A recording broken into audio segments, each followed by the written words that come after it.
Halo teman-teman semua, kembali lagi dengan saya Juan. Di video kali ini saya mau membahas satu topik yang menarik, yaitu tentang 3 fungsi asuransi. Kenapa saya bahas tentang 3 fungsi asuransi? Karena saya percaya saat seseorang memutuskan untuk membeli sebuah produk, pasti didasari oleh 2 hal. Yang pertama adalah karena orang itu membutuhkan fungsinya sesuai dengan kebutuhan yang dia lagi inginkan. Lalu yang kedua adalah orang itu beli produk karena dia suka dengan estetikanya, dengan bentuknya, mungkin dia merasa itu lucu atau warnanya yang baik, yang bagus gitu ya.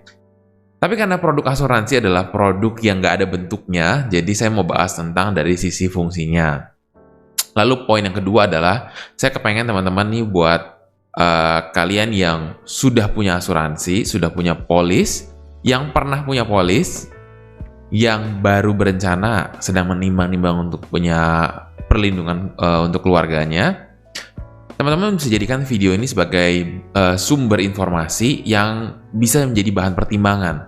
Apakah proposal yang diberikan itu sesuai dengan kebutuhan yang teman-teman inginkan? Apakah fungsi-fungsi dasar ini sudah terpenuhi juga dengan polis-polis yang teman-teman miliki? Kalau misalkan teman-teman punya pertanyaan juga teman-teman boleh langsung DM saja atau komen di bawah. Saya sudah sediakan semua link WhatsApp dan Instagram saya. Teman-teman boleh bebas bertanya. Dan untuk video kali ini juga, saya akan bagi menjadi 3 bagian supaya teman-teman nggak kepanjangan dan nggak bingung juga. Dan saya langsung masuk saja ke pembahasan yang pertama. Fungsi asuransi yang pertama adalah sebagai proteksi pendapatan kita. Kenapa proteksi pendapatan itu penting? Karena seperti ini teman-teman, kita itu bekerja pasti untuk mendapatkan uang. Uang itu kita pakai untuk membiayai kehidupan kita. Jadi income kita itu akan dibuat untuk pengeluaran-pengeluaran yang ada. Contohnya, biaya hidup, tagihan cicilan kita, atau tagihan listrik, tagihan air, uang sekolah anak, jalan-jalan, liburan, kasih orang tua. Itu semua adalah pengeluaran-pengeluaran yang mungkin sudah menjadi rutinitas harian. Dalam arti kata, kita mungkin adalah sebagai salah satu atau satu-satunya pencari nafkah di keluarga yang sangat berpengaruh besar sekali. Kalau dilihat dari diagram ini, apakah teman-teman bisa memberitahu saya yang mana sebenarnya yang paling penting? Dulu saya selalu menjawab kalau tagihan dan biaya hidup itu adalah yang paling penting. Tetapi ternyata setelah saya pikir-pikir lagi, yang paling penting itu ternyata adalah yang di tengah itu, yaitu adalah income kita. Saat kita kehilangan income kita, maka keluarga kita akan tidak bisa bayar semuanya. Betul nggak teman-teman? Itulah yang saya bilang, proteksi pendapatan kita itu penting karena itu adalah economic power-nya kita. Economic power itu bisa dilindungi dengan 2 cara.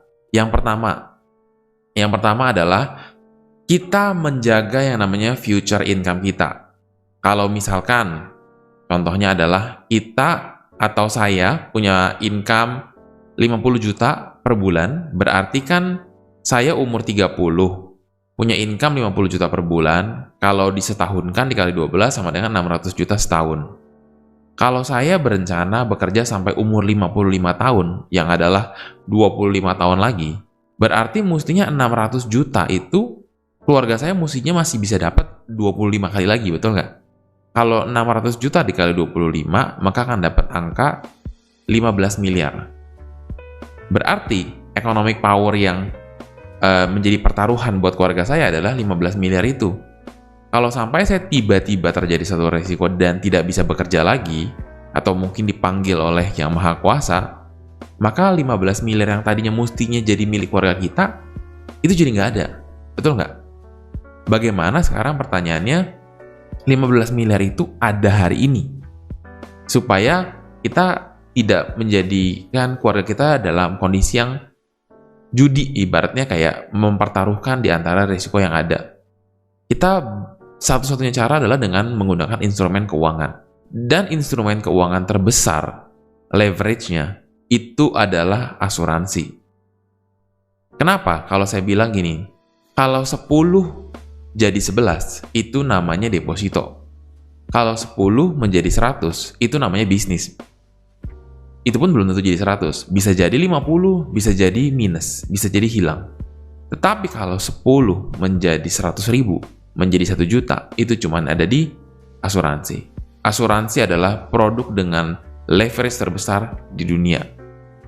Dan yang kedua kita bisa menggunakan dari standar kehidupan kita. Contohnya, kembali lagi saya punya income 50 juta contohnya.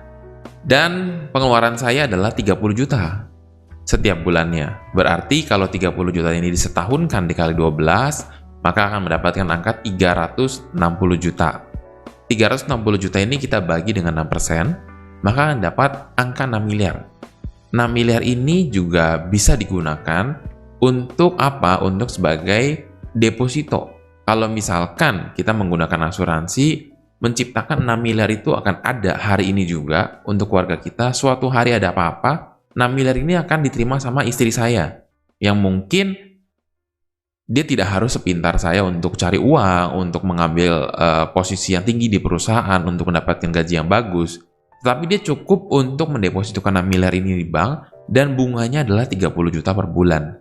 Ini yang disebut sebagai dana abadi juga, karena pokoknya nggak akan diapa-apain, keluarga bisa hidup cukup dari bunga depositonya aja. Seperti itu.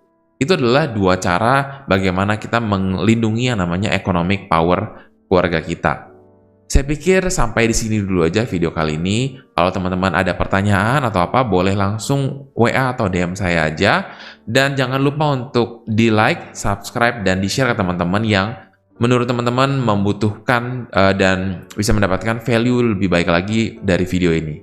Sampai jumpa di video berikutnya. See you!